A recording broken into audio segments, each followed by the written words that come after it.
नमस्कार मंडळी, आज आपण बनवणार आहोत सफेद वाटाण्याची भाजी। त्यासाठी आपल्याला लागणार आहेत अर्थातच सफेद वाटाणे।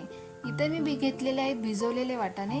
त्याच्यामध्ये आता थोडीशी हळद टाकून आता हे आपण कुकरला लावूयात आणि 3-4 शिट्ट्या करून घेऊयात। तोपर्यंत मिक्सरच्या भांड्यामध्ये टोमॅटो, आलं, लसूण, हिरवी मिरची आणि थोडंसं जिरं टाकायचं आणि याची आपण पेस्ट करून घेऊयात। आता इथे आपलं तेल सुद्धा चांगलं तापलंय। याच्यामध्ये आता बारीक चिरलेला कांदा टाकायचा आणि तो लालसर होईपर्यंत त्याला चांगला भाजून घ्यायचा। आता थोड्या वेळानंतर इथे आपण टोमॅटोची पेस्ट टाकायची आणि तिला चांगली भाजून काढायची। अहो म्हणजे चांगली परतून घ्यायची।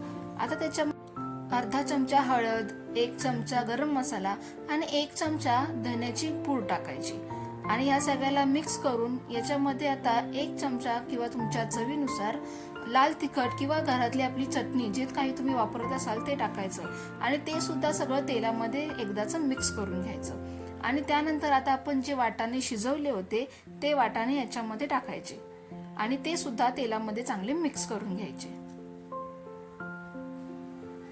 आणि त्याच्यानंतर मग काय, तुम्हाला चवीनुसार जेवढं हवंय तेवढं त्याच्यामध्ये मीठ टाका आणि त्याच्यामध्ये थोडंसं पाणी टाकायचं, कारण आपले वाटाणे अगोदरच शिजलेले आहेत त्याच्यामुळे त्यांना जास्त शिजवायची आपल्याला गरज लागणार नाही। आता सगळं एकत्र मिक्स करून घ्या आणि त्याच्यावरती आता आपण झाकण ठेवून त्याला 3 ते 4 मिनिटं असंच राहू द्यात। गॅस मीडियम ठेवा।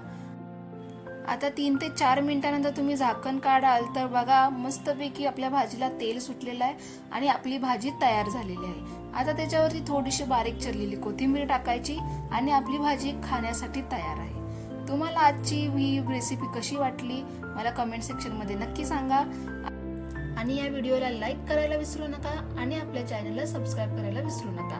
धन्यवाद।